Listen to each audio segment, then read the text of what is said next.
Hello and welcome to Acnn News on the Hour. First, the top stories.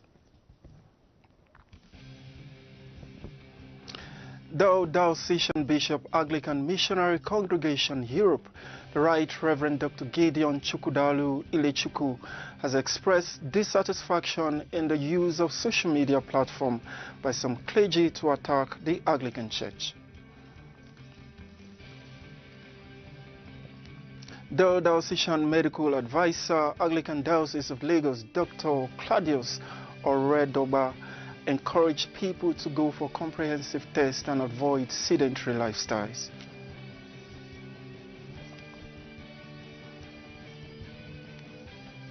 Plus, some Nigerians speak on possible ways to curb corruption in the country.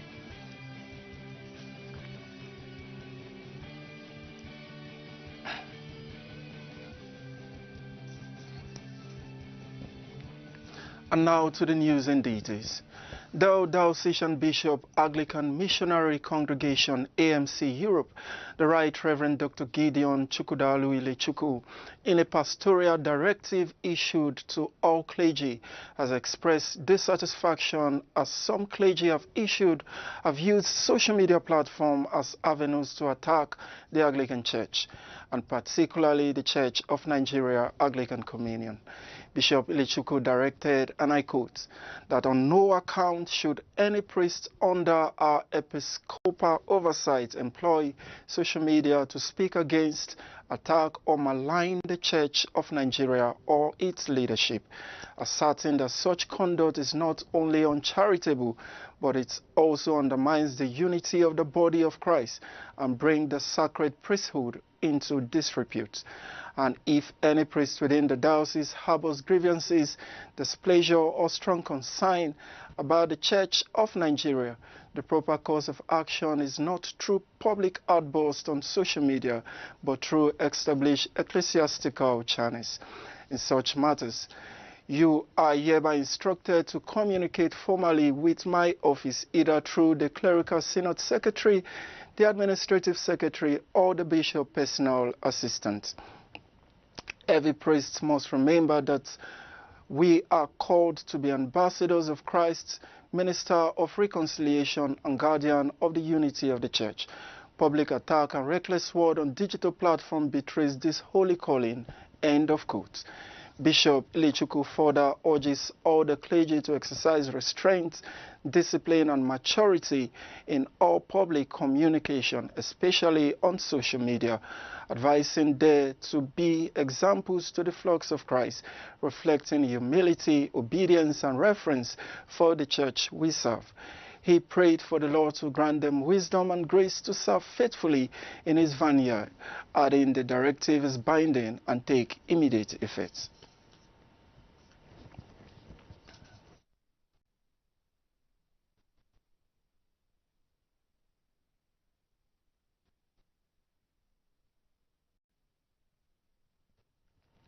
The Diocesan Medical Advisor, Anglican Diocese of Lagos, Dr. Claudius Oredoba, speaking during a health talk show on Acnn TV Health Watch, has highlighted some issues that causes rising hypertension, some lifestyle changes while giving necessary steps in handling the challenges of sedentary lifestyles. Whether it is in the young adults, or whether it's in the adolescents or in the older generation, hypertension is hypertension. In some people, when they change their lifestyle and do some other things which they advise not to do, for example, you cannot afford to be obese, then doctors will advise you to lower your salt intake and to refrain from some other forms of activities which could lead to increase in blood pressure, like your diet. Worries. This is exactly why there is rise. These are all worries that can trigger off high blood pressure. So certainly stress, any stressful condition under any circumstances could predispose hypertension. You have mentioned anxiety, depression. Yeah, when you talk of sedentary life, how it affects your blood pressure. Instead of exercising yourself, you are just living a sedentary life. You can stay in one. I mean, if you are the type that will watch television for 5 hours and not socializing, there is a risk there of hypercholesterolemia, being obese. Because if you don't exercise and you are just sitting there at home, the possibility of storing so much energy and getting obese is there. And these are some of the predisposing factors to hypertension. So sedentary life usually is not too good because it could trigger off hypertension. But we always advise that at intervals, get up and just walk across. It is to make sure that they exercise their bodies. You walk from wall to wall, then you can resume your position. When you sit down at a particular point in time, so many things happen to you. Even your circulation actually becomes sluggish. That is why exercise is very necessary, and they tell you exercise yourself to keep fit. Dr. Oredoba further urged people to always go for comprehensive medical tests, visit healthcare centers, and encourage awareness in order to reduce the risks of such disease like hypertension. Best thing is to go for comprehensive medical tests at least once a year. As you grow older, you might make it twice a year, but at least once a year. People that have pressures of over 200 walking on the streets without knowing. That is why in virtually almost all hospitals, when a patient presents himself or herself, there's what we call vital signs. Yeah. And what that they must do at the nurse's table. And one of those is blood pressure. The reason is because so many people do not know they have it. We have discovered cases of 230 over 140 just routinely, and you find that is why most of those cases are actually brought into the hospital with stroke. Primary health care is to make people refrain from doing certain things that will trigger off some of the diseases we are talking about. You go to schools, you go to mosques, you go to church. In some of our churches we have health talks, and you find out that most of the topics in those churches is about hypertension and diabetes. So if the same is being done in schools, it's being done with market women association, and all other organizations, you find out that risk will be reduced because there is awareness. Some Nigerians, during an interview with the Acnn news crew, has highlighted some possible ways in which corruption can be curbed in Nigeria, further emphasizing that ending corruption will make Nigeria habitable. Is to do away with corruption. What is holding us down over these years of, we are about to get to 65 years of independence, is all about corruption. But when we get it right from onset, I think the issue of corruption will be of a thing of the past. I think we are our own problems, because everybody in Nigeria is really corrupt, from the lowest to the highest ranking. So by the time every single person in Nigeria becomes reasonable and avoid corruption.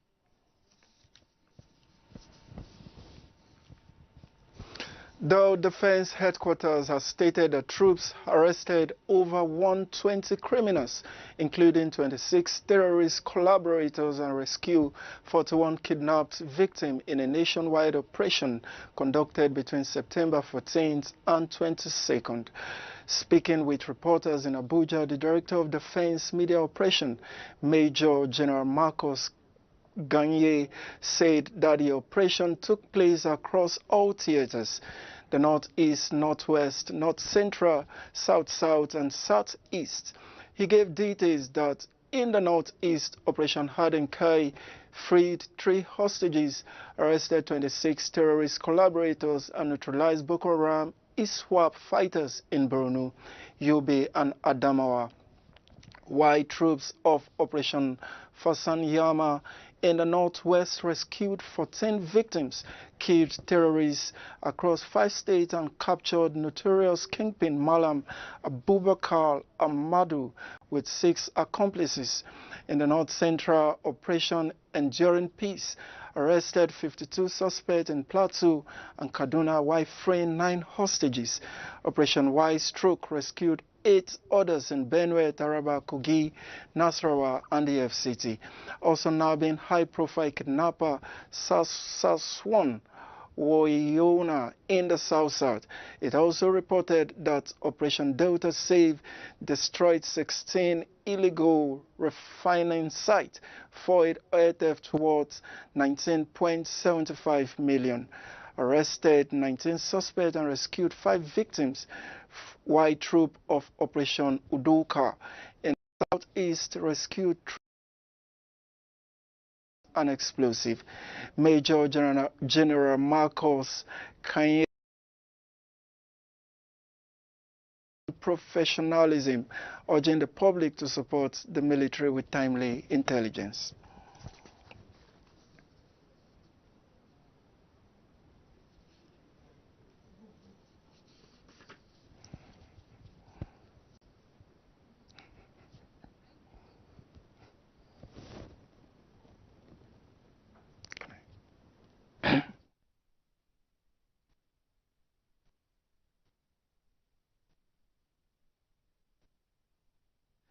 The Minister of State for Petroleum Resources, Oil, Senator Heineken Lokobiri, has announced that the country has broken a 10-year drought in oil sector investment as a result of the reform introduced under President Bola Tinubu's administration.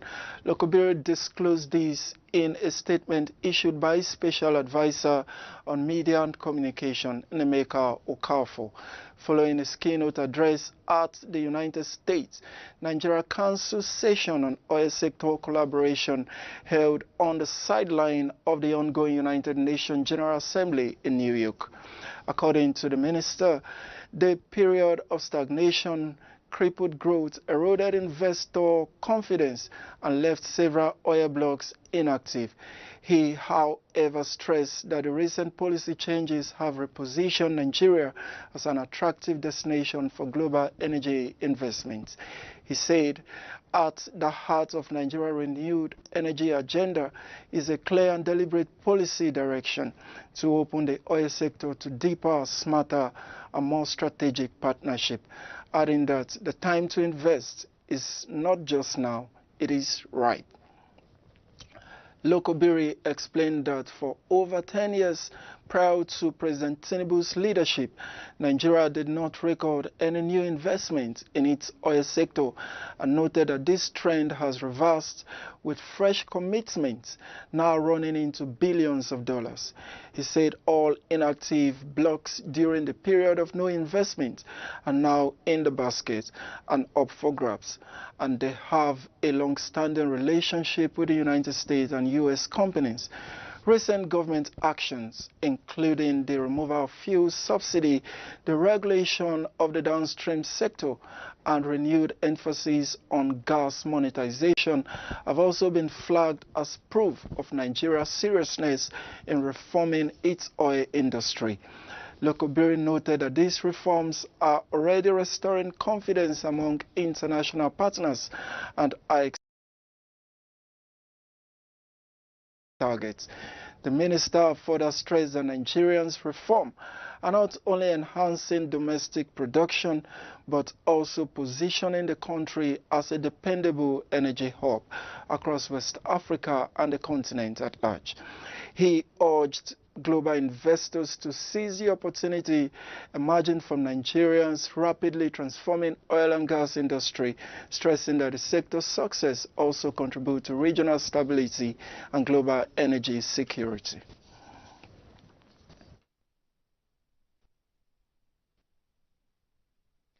You have been watching ACNN News on the Hour. Still to come. The Senate Committee on Host Communities has urged the Nigeria Upstream Petroleum Regulatory Commission to sanction international oil companies that fail to adhere to the Petroleum Industry Act directive. This story and others will come your way after this short break. Please stay tuned. Getting started with Conayo. Get the Conayo app from the Play Store for Android or Apple App Store for iPhone. Open the app, register, enter your full name, enter your email, choose a password, repeat password, enter the code sent to your email and verify. You are now ready to explore. On the home screen, select membership, enter your full name, enter your email, enter your phone number, select your birthday, enter your city and state, enter your address, select your province, select your diocese, enter your church name, review and submit your membership registration. That's it. You are now a part of the Konayo community. To make a donation, click on Donate to Kon. Click on Donate. Enter your full name. Enter your email. Enter your phone number. Select donation type, select currency, enter amount to donate, select your province, select your diocese, click on donate to proceed. This will open the Flutterwave checkout page. Fill in your card details and proceed. Enter your card PIN, enter the OTP sent to your number and proceed to complete payment. To purchase a material on the Konayo app, launch the app on the home screen. Click on Kon Store. Select the type of material you want. Select the specific material. If required, select Year. Click Pay to proceed with payment. This will open the Flutterwave checkout page. Fill in your card details and proceed. Enter your card PIN, enter the OTP sent to your number and proceed to complete payment. Your purchase is complete and you can enjoy your material. Close and reopen the Konayo app. Navigate to the material you paid for. You will now have full access to the material. Hello viewers, welcome to this week's episode on Health Watch on Advent Cable Network Nigeria. I am Angela Emeka Ebibu. What we need as humans is to have a good spiritual life. It's more important than having an abundance of possessions without a healthy spirit. We have issues that relate to sexual affairs. There is something called consent. If a person says no, that means she or he hasn't given their consent. My mother delivered children on her own. A baby that is too big, how do you want it to come out without having issues? Your faith does not negate you going for a medical check or engaging in a medical therapy. It doesn't. The patient has his own right, and this right has to do with the right patient, the right drug, the right dose, the right duration, you understand, even the right time in how it is given.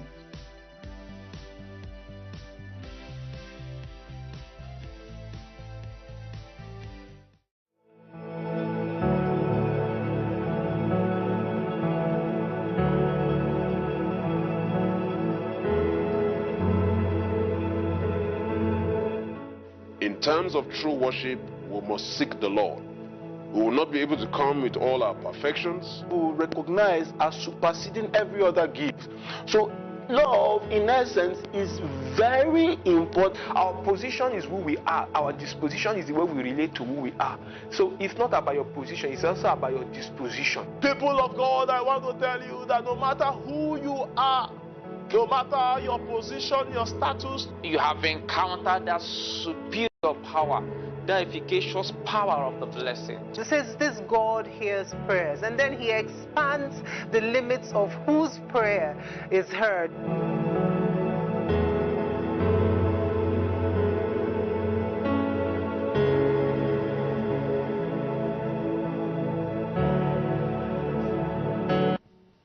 Welcome back, viewers. You are still watching the ACNN News on the Hour. For more on our top stories, please visit our website at acnntv.com or our social media platform on facebook.com or youtube.com/ACNN Television to be up to date with our news and other programs.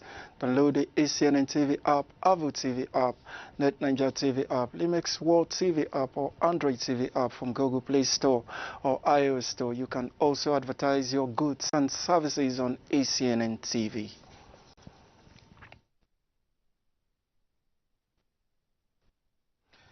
The Senate Committee on Host Communities has urged the Nigeria Upstream Petroleum Regulatory Commission to sanction international oil companies that fail to adhere to the Petroleum Industry Act directive to set up the Host Community Development Trust. The committee expressed delight that there is a reduced hostility between oil firms and communities, which has translated to relative peace in the Niger Delta region due to the achievement of the PIA through the HCDT. The Chairman Senate Committee on Host Community, Blessing Agadaga, stated this during the commissioning of 7 key projects by Total Energies at the Obagi Oil Field Host Community Development Trust in OML 58 in Ogba, Egbema, Ndoni local government area of Rivers State, where he said that following the peace in the region, it became imperative that firms flouting the law would not escape appropriate punishment. He challenged other host community development trusts that are yet to implement theirs to emulate what the Ogbagi HCDT has done, saying, "I call on the host communities that are yet to have projects to be commissioned to do so now. Also call on other international oil companies, IOCs, to set up their own HCDTS. It is against the PIA if you don't set up your own Community Development Trust, NUPRC, in your regulatory function. Take special note of those who have not set up their host community development trust and take stringent measures against them according to the law." In a separate remarks, Rivers State Deputy Governor Professor Ngozi Odo recalled the challenges faced by the people, especially poor infrastructure, before the implementation of the project. She commended Total Energies for its partners for implementing the PIA and thanked President Bola Ahmed Tinubu, members of the National Assembly, and for creating the enabling environment to achieve such milestone.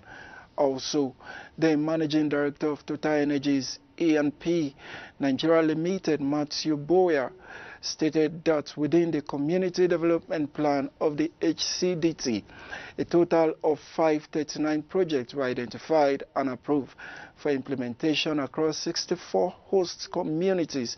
Of the number, adding that 7 projects commissioned were an embodiment of priorities identified by the communities as captured in the CDP and diligently executed by the Board of Trustees and Management Committee chosen by their people. Also speaking, the Commission Chief Executive, Nigeria Upstream Petroleum Regulatory Commission, Benga Komolafe, described the project as a true representation of wisdom, accountability, and diligence. Komolafe, who was represented by the Executive Commissioner, Health and Safety and Environment, John Tonglaga, said this milestone translates to impact, touching lives and strengthening sustainability.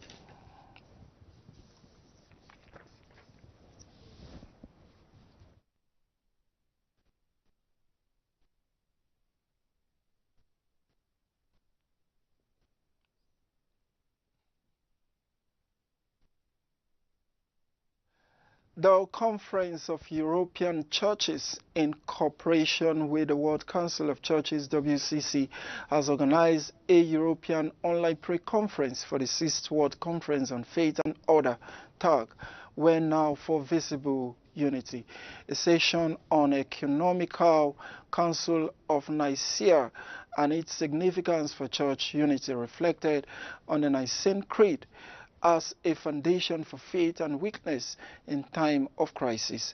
There were panel contribution and small group discussion that accompanied the exchange. WCC Europe President Reverend Dr. Susan Duba, who moderated part of the pre-conference, reflected that it was inspiring to meet online with Christians from various European churches.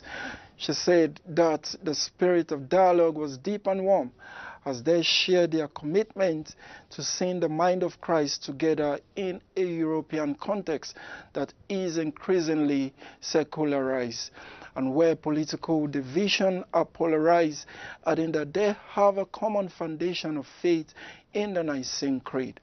Whether they say it regularly in worship or honor it as a doctrinal standard, and those around them need to know the heart of the gospel, especially those now crying in pain or for justice.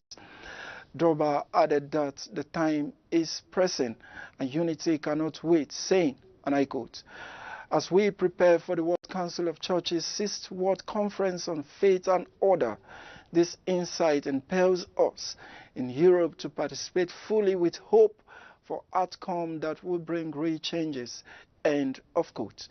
In a separate remark, His Eminence Archbishop Nicatias of Thyatira and Great Britain, President of the Conference of European Churches, said, "The Spirit which descended at Pentecost did not leave the church, but is here and present, and the Spirit will guide and lead us to our goal. Christian unity, we must walk the path of God in true synodality and solidarity." Other topics discussed at the conference included confessing the one faith in increasingly secular and plural societies and walking in the spirit towards Christian unity. The meeting formed part of preparation for the WCC's 6th World Conference on Faith and Order scheduled for the 24th to 28th October 2025 in Wadi El Natron, Egypt.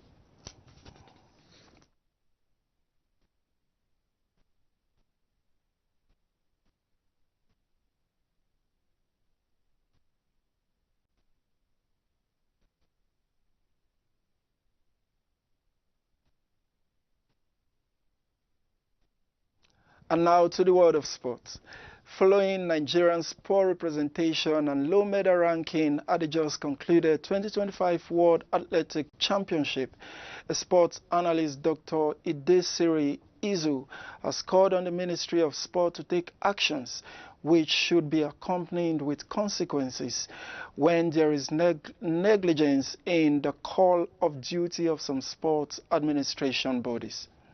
We need to get our acts in order and not just be shouting luck or favor or God helping. We need to take care of player welfare. How do they train? There was a video of Toby Amusa running on Unilag track. Why should our athletes of that level be training in Unilag? It's a security risk. The facilities are not good.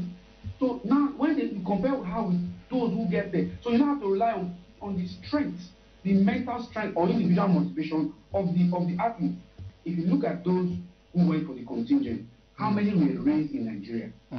The boy who got to the 100-meter hurdles final. Now NCAA, that's now a National Collegiate Athletic US that developed into what he is the NCAA champion. Toby Amusa, I already know how she got her story. Which one did Nigeria develop? Which one? Which from scratch? We only wait for that country to develop for them. We remember that person's mother or grandmother is Nigerian. So in as much as I congratulate US, I congratulate China, I congratulate Kenya for always doing us proud, and Jamaica, and even Botswana, you can see the number of African countries in the medal position have increased. This year there were 49 main countries on the medal table, almost the highest in history. Because more countries are taking athletics and sport generally serious as a business, unlike us who take it as a fun or pleasure or inshallah, God help us. So I think we need to go beyond talking into actually doing. If they come back from something like this, why can't the ministry not throw the AFF board to see how funds were disbursed, how funds were utilized, when they were released, and do some really professional, and then make head roll. They know nothing will happen. The Federal Chairman was quarreling with athletes because he knows nothing will happen. In a serious country, something would have happened. So I think we need to have actions. Actions will have consequences. If you perform poorly like in football, you are sacked. If you perform poorly, you go to the tournament and you don't get any medal, you are sacked. When they do that, they will sit up. Furthermore, a political and sports analyst, Comrade Abraham Soko, has regarded the situation as an issue of maladministration and a show of shame while calling for probe of the officials. subsidy removal is for us to actually pay up funds for some of these critical sectors, and sports included. The allocation for sports for 2025 in the budget alone, I think, was almost about 100 billion. And in that 100 billion, athletics got the equivalent of $2.2 million. Now you have just one major tournament for the year of 2025, which is the Athletics Championship. So are you saying that with a budget of $2.2 million, forget about the sponsors now, you cannot put up a reasonable performance, you cannot structure your administration properly, you cannot give them the kit, you cannot give them the adequate materials? You understand? I think that these are things that we shouldn't be talking about. The contingent for leadership was only 22 officials, according to them, 15 athletes and 7 officials. Now, for 22 individuals, you could not give them the best or almost the best. But come on, I believe that we ought to get better. We ought to do better than what we provided these athletes. So it was a complete show of shame. And I'm glad that with social media exposure and everything, people are beginning to speak out. I want to commend Tobi Amoso. She actually went on to win the silver medal for her category. And I want to commend her for having the courage to actually speak up, because these funds are valuable. I think what we have now is maladministration. It's not a matter, gone are the days where we're talking about funding. Now what we have now is maladministration. So I believe that we actually need to do better. I want to call for the officials that are in charge of our athletics to be probed, because we cannot continue on this path that we are on. I think it's a complete show of shame. And now to the recap of our major stories. The Diocesan Bishop Anglican Missionary Congregation Europe, the Right Reverend Dr. Gideon Chukwudalu Chukwu, has expressed dissatisfaction in the use of social media platform by some clergy to attack the Anglican Church. The Diocesan Medical Advisor, Anglican Diocese of Lagos, Dr. Claudius Oroedoba, encourages people to go for comprehensive tests and avoid sedentary lifestyles. Plus, some Nigerians speaking on possible ways to curb corruption in the country.